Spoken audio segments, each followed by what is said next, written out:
Hello, everybody. Welcome back to Let's Play Hearthstone for Kaiserreich Ukraine. Welcome, welcome. So, we're still trying to get the Romanians out of here, and we're doing very, very well in Italy. Like exceptionally well. This book, like, it's just one division. Okay, two Sicilies. If you could put all of your troops onto this one province, I think things would be going pretty well. Getting 0.39 per day. Party ideology is pretty bad at the moment, I will admit. Can't believe these guys are even still here. I don't know how. I thought they would be long gone at this point in time. Crime wave in Odessa. Nowadays, pages of local Odessa newspapers feature an ever-increasing stream of reports of violent crime. While a relatively lively criminal underground is nothing new for a big port city, recent matters seem to have gotten out of hand. The gang warfare assumes an increasingly brazen and violent manner. The gangs fight each other with no concern for collateral casualties among law-abiding citizens. This recent surge is mostly attributed towards fierce squabbles over profitable smuggling routes. Usually such a drastic situation would call for an active use of the people's militia, but certain local aspects complicate the matter. Legislators of both the city and the wider region harbor unusual, powerful, and united radical left factions. The representatives view the people's militia with distrust, deeming it to be a rebranded National Guard of Hetmanist times. Thus, local units tend to be under-equipped, understaffed, and led by people mostly chosen for their lack of initiative and political convenience. The central government can do little with the state of affairs, but simply staying aside is hardly an option either. The root cause of the issue at hand is the rampant smuggling. As usual, it's been allowed to grow to such proportions by local officials and custom officials, all too easily swayed by bribes. A thorough investigation and appropriately harsh punishment will go a long way in reducing the allure of smuggling businesses. Thing is, the center's already high, right? They've already got high influence. So I think we can still go a little bit more. We lost to 30 plus. I hate this. Insufficient party popularity. This is everyone, like, we can gain some influence. If everybody's high, is anyone really that influential? Like, when you think about it, I would say no. Land form goes up by +3. Thing is, we kind of need the relationship with the USDRP to improve. We have 88 days, 42, 84. It will be very, very close. Maybe a little too close for comfort, some would say. And that's some. By golly, it's me right now. Successful reform efforts. Okay, land scores up by 2. I need you to reinforce Bucharest. Landowners petition the government. Taking note of our plans to distribute land fairly to the peasants, a large landowner in Kaiserreich has petitioned the local government offering us political support if we avoid tampering with his lands. I need the political power, man. I hate it. This can definitely backfire on us, but I kind of also feel like... Oh, Austria's federalizing. Danubian Federation? We love to see it, actually. That is going to be a very, very strong Austria for us going into the future. I want to assist. Ooh, extra military factory. Do any of you... Cheaper equipment. Factory output. Financial injection. You know what, actually? Yeah, let's go with like a nice financial injection. 250 equipment. I will not say no. Is there anything we can give to this? No, not right now. That is fine. That's A-okay. They took Bucharest back! You sons of bitches. I needed that city. I need this dealt with. Or at the very least, Greece dealt. I need something dealt with right now. Like, I don't want Romania to live any longer than they necessarily have to, right? That's just, subsidies for veterans. Yes, absolutely. Give me more party popularity. I do actually need it. There's not even that many Romanian troops. Like, what's wrong with all of you? Oh, God, they're going to break the encirclement, aren't they? Pull you back one province. Kaiserreich Railway Worker Strike. While various new legislation passed by the National Assembly has brought improvements to workers' rights, especially in comparison to the Hetmanates, the actual enforcement of such policies has taken considerable time and has been accompanied by various hurdles. Naturally, the Moralists have used this as an opportunity to paint the Zobri as an incompetent bourgeois legislator, inspiring a large strike in Kaiserreich. I need to negotiate for right now, okay? Ukraine and the Pax Germanica. Thing is, I need the center to lose power. The URDP is now occupying a position of a governing party. Disagreements between its different wings tend to lose purely theoretical character and turn into sweeter practical policy.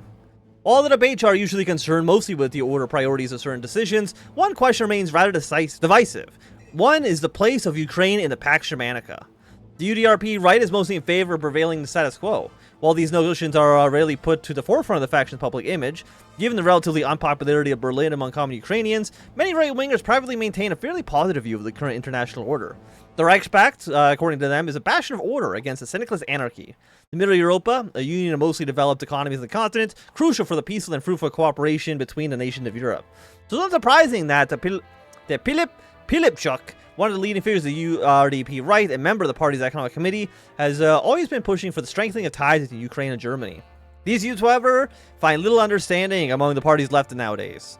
They maintain that German militarization is partially responsible for the increased tension in Europe, and while Middle Europa is too overbearing of an institution to allow for the proper development of its member states, with Germany being the obvious exception. As Ivan Fichenko Chopinski, a prominent URDP left-winger and People's Minister of the Economy, put it, national development should be controlled by the national government, not by unelected foreign bureaucrats. I do want to bolster the right a little bit, but we need to, like, reduce the center. How do we make the centrists less popular?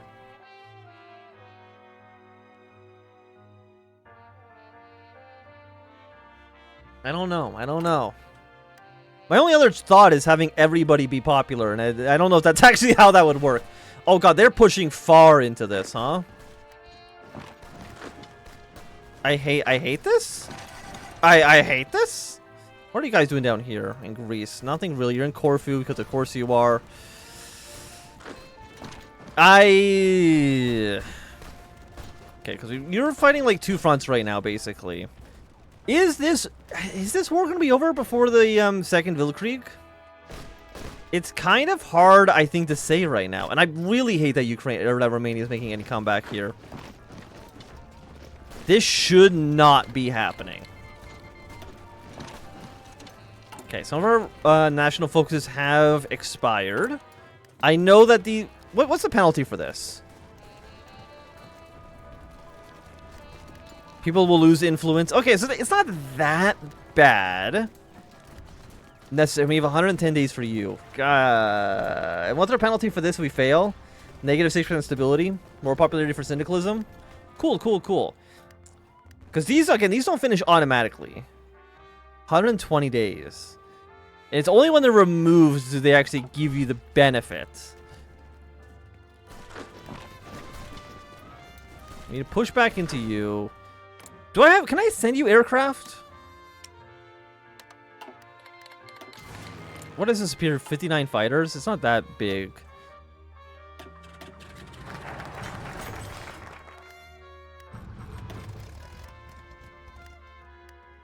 Can I not send you air superiority?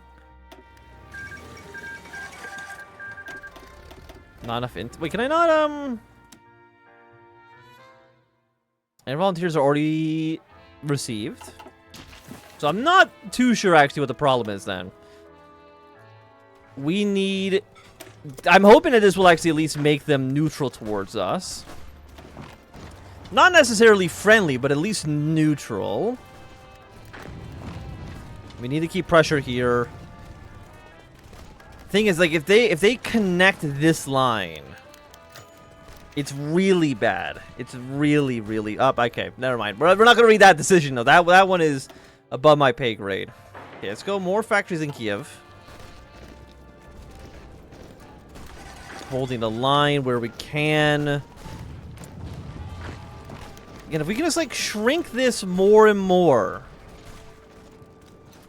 Like, I would love the actual encirclement penalty, but we're not going to really get that, unfortunately. Like, it'd be very, very rare. Okay, so we have 93 days. We need 10 points. 10 points in 93 days. That'll get us up to 33. Too long. We're missing 4. 90 days. Will I even get enough political power in 3 days? I won't even get enough political power for this to make any sense. +5.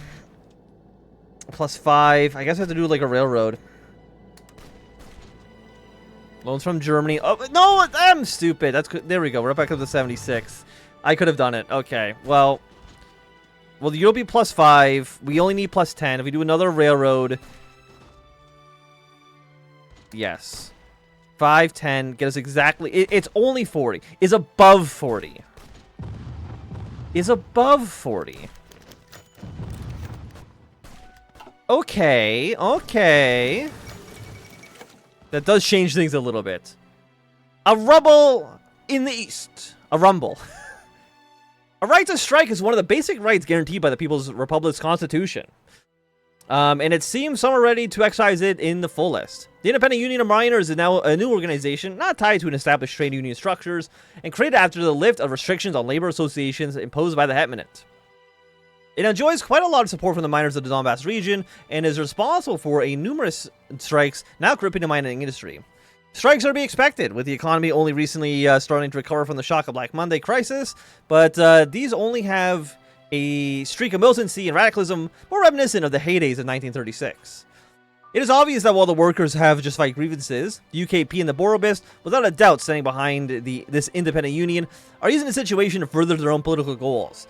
To disrupt public order and discredit our newly established government. Our partners in the USDRP managed to achieve an understanding of sorts with the leading figures of the union and presented us a roadmap designed to alleviate labor tensions in the long run. 2 main points of the agenda. 1. Bring in mining expertise enterprises under state supervision and continuous state support for organized labor. And 2. A pledge to these causes might win the trust of the union leadership and calm the hectic situation. So we're going to have a strike. Political power goes down. Weak stability is going to go down. Taking the focuses of nationalizing the coal mines and bolstering the Olsen Prof will get rid of this national spirit, but we can also let it expire on its own. Okay. So you got a lot of stuff going on right now. More points here for cooperation. Am I missing like an obvious way to like bolster their strength? By the way, if we take this again, it'll take us to actually 0% party popularity, which seems pretty bad. So we have decent land reform, middling on you. Again, 90 is the best that we can hope for. The downfall of the Hetmanist. Is this good for us? Change the name of the party. Okay, just a party change the name. The Hetmanist movement has been sent into a tailspin following the collapse of the Skoropadsky's rule. Many parties, organizations, and movements that once held massive sway over Ukrainian politics have suffered major losses, chief among them being the USKHD. After Republican rebellion, the party essentially split itself into 2 camps, the Pragmatists, headed by Shirley Shipment, and the True Believers, headed by Mykola Kochbai. Shipment's Pragmatists had quickly abandoned the USKHD and ran alongside the UDKHP, though their former ties to the Hetman's government have effectively made them political pariahs. Expectedly, they achieved abysmal results in the last year's election and held little to no influence in the national political scene. Meanwhile, those who still believed in the USKHD's values joined Kuchbai's new organization, the Brotherhood of Classical Monarchists. This group stands for the immediate restoration of the government and the restoration of the classocratic system, with the Hetman in charge. Kuchbai's clique is now firmly stands against the Republic and its democratic systems, but has nowhere near enough power to realize any of its goals. However, there is one force that remains somewhat managed to stay afloat throughout the crisis. The Ukrainian Democratic Agrarian Party, once the USKHD's coalition partner, barely won enough votes to remain a national zombie. While the UDKHP leadership is trying to cleanse the party of its objectionable past, their image is tarnished and will remain so for the foreseeable future. Additionally, with the right beginning to reorganize into a more populist direction, the future of the UDKHP is uncertain. Okay, so they've changed their name. You guys are shrinking in size. Thing is, like, once this is dealt with, I can't see, like, Romania lasting too much longer after that point. It's just getting them to that point that it's going to be tricky for us. Let's research medium tanks. Let's go with cheaper cost, for sure. For sure, we need that cheaper equipment cost. Because you guys have, like, no organization. Hey, 1% more party support. I appreciate it. I appreciate it. We love the peasants here. We love the peasants. Oh, we never got the railroad tech yet, huh? Do we even build an air force? Like, you know, our industry is so, like, dog shit. Let's go fuel refining 1. At least for right now.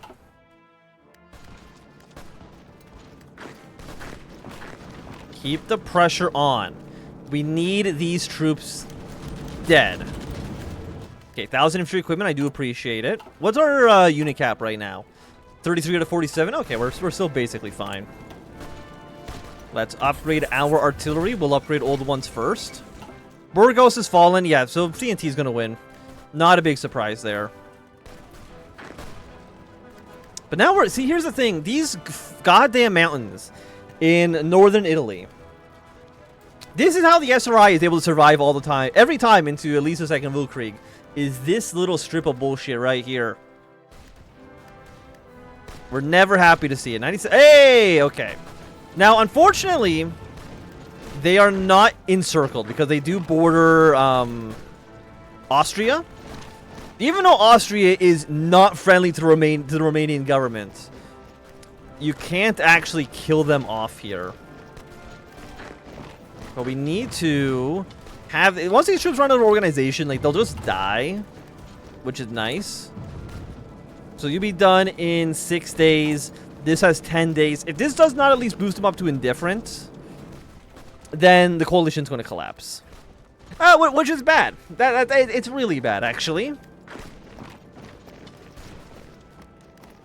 Okay, I think we can assign you back here. Let's move you to this province. Move you over to this section, at least for right now. This should get cleaned up. Like, I don't think our organization's going to... Hey, actually, let's go over here. Paradise Lost and Found. After almost 2 years of work, the perennial Ukrainian filmmaker Alexander Dovzhenko has released his latest film, Paradise Lost and Found, inspired by his deep love for the Ukrainian nation and his long exile from the Commune of France, or in the Commune of France.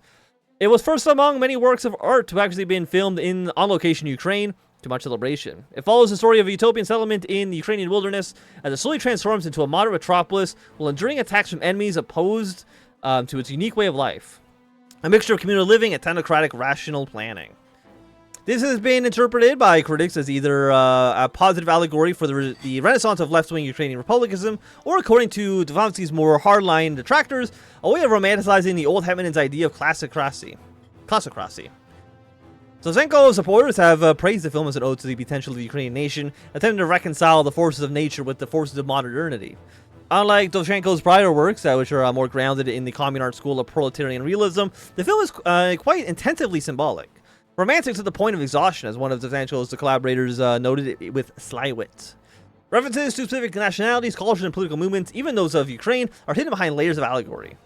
Though the wider public has scratched their heads, there has been celebrations from Dovzhenko's preferred audience, the avant-garde left, with screenings of the film being held not just in Ukraine, but also by his old peers in Paris and London.